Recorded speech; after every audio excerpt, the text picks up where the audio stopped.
25η Μαρτίου και για άλλη μία φορά, έτσι και φέτος, όποιο μέσο επικοινωνίας και αν άνοιγες, κινητό, τηλεόραση, ραδιόφωνο, υπολογιστή, οτιδήποτε και να άνοιγες, για ακόμα μία χρονιά έβλεπες πάλι τις γνωστές, τα γνωστά ρεπορτάζ με κάποιους νεαρούς όπου τους ρώταγε ο καλοπροαίρετος δημοσιογράφος τι έγινε την 25η Μαρτίου, τι γιορτάζουμε την 25η Μαρτίου και άκουγες εκεί ό,τι να είναι, ξέρω εγώ, γιορτάσαμε, ξέρω εγώ, το όχι.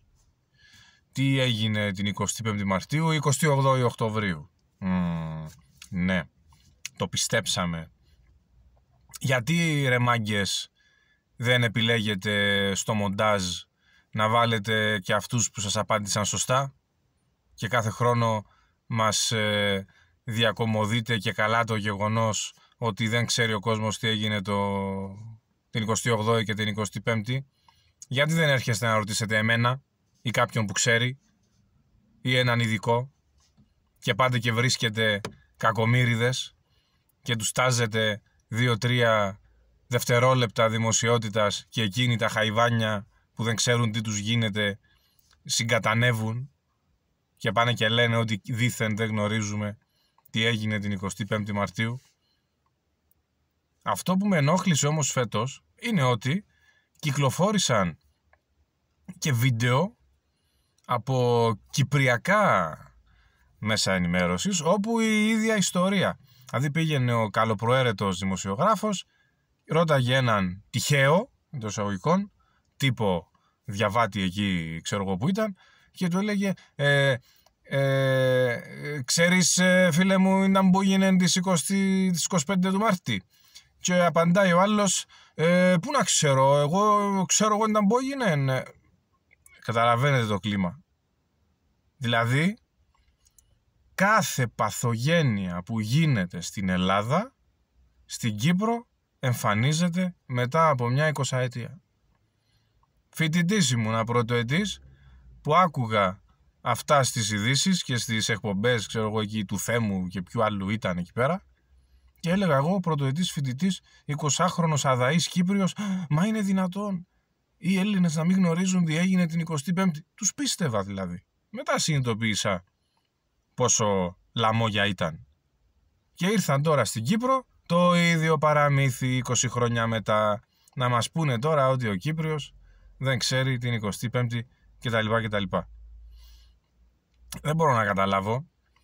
Πάντως είδατε τι έγινε με το σύνθημα των υπαξιωματικών της Σχολής Ναυτικών Δοκιμών που είπαν η Κύπρος είναι ελληνική, η Τουρκία. Χαμός. Εγώ πάντως άκουγα τους παρευρισκομένους να χειροκροτάνε και να πανηγυρίζουν.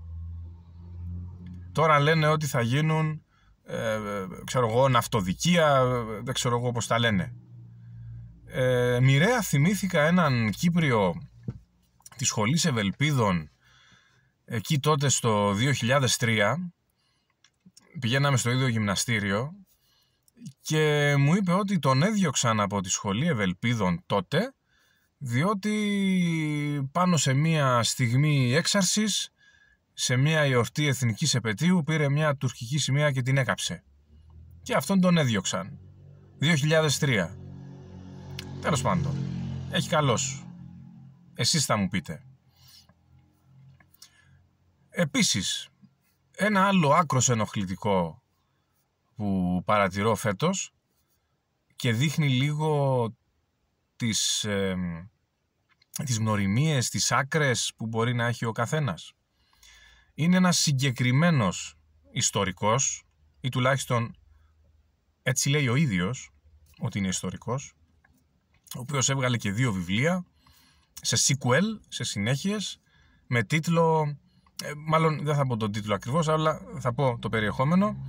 Βάλθηκε ο συγκεκριμένος τύπος να μας βάλει τα γυαλιά, να μας μάθει τους μύθους που έχουμε στην σύγχρονη μας ελληνική ιστορία, για το κρυφό σχολείο, για το 21, για την πατάτα του Καποδίστρια, για διάφορα τέτοια λοιπόν, όπου πάντα καλοπροαίρετα, αναμφίβολα, πάντα καλοπροαίρετα.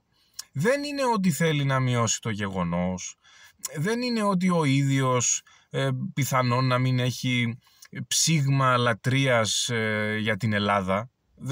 Δεν ισχυρίζομαι ότι ο άνθρωπος τα κάνει όλα αυτά. Απλά θέλει, λόγω της τεράστιας του επιστημονοσύνης, να μας μάθει τους μύθους μας, μήπως και μπορέσουμε και αλλάξουμε τα μυαλά μας και γίνουμε έτσι λίγο πιο ρεαλιστές και πραγματιστές. Κουρταλάει ανοιχτές πόρτες, που έλεγαν οι παλαιότεροι, κομίζει γλάφκα εις Αθήνας, που έλεγαν οι ακόμα παλαιότεροι. Τι εννοώ, βρε αγόρι μου, μύθους έχουν όλοι. Τι πάει να πει τώρα το κρυφό σχολείο, τι ήθελες δηλαδή, και μητρό καταγραφής μαθητών ήθελες να έχεις επί τουρκοκρατίας? Για πήγαινε, διάβασε και καμιά μαρτυρία ενός σοβαρού ιστορικού.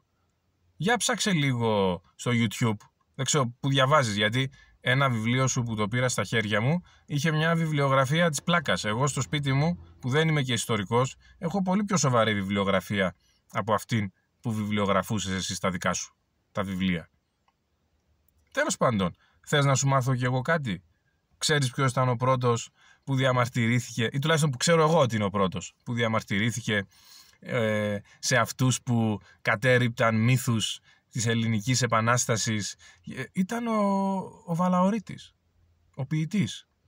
Όταν λοιπόν κυκλοφόρησε μία μελέτη για το Καριοφίλι, από πού πήρε το όνομά του το Καριοφίλι, που υπήρχαν διάφορες έτσι ρομαντικές υποθέσεις ότι ήταν από ένα άνθος που έπαιρνε ο αγωνιστής, από την κοπέλα του και τα διάφορα σχετικά, και τελικά αποδείχθηκε ότι ήταν από μια ιταλική εταιρεία του Κάρλο, και ο Κάρλος και η που προμήθευε με όπλα τους επαναστάτες αλλά και τις υπόλοιπες χώρες της Ευρώπης, και έτσι ο αγράμματος πολεμιστής το είπε Καριοφίλι, και ήρθε ο Βαλαωρίτης και είπε, σας παρακαλώ πολύ, μην απαγορεύεται η κατάρριψη μύθων, χαριτολογώντας βέβαια. Δηλαδή ήρθες εσύ τώρα στο 2025 να μας καταρρίψεις τους μύθους? Οι δικοί σου μύθοι ποιοι είναι με τους οποίους ζεις εδώ και δεκαετίες? Αυτά θέλουμε να μας πεις. Όχι να πηγαίνεις από εκπομπή σε εκπομπή για να μας καταρρίπτεις μύθους. Και στην τελική πόσες εκπομπές? Δηλαδή πήγες σε όλους. Σε όλους πήγες. Σε όλα τα ραδιόφωνα και σε όλες τις τηλεοράσεις. Δηλαδή τόσους γνωστούς έχεις? Ή μήπως κάτι άλλο γίνεται?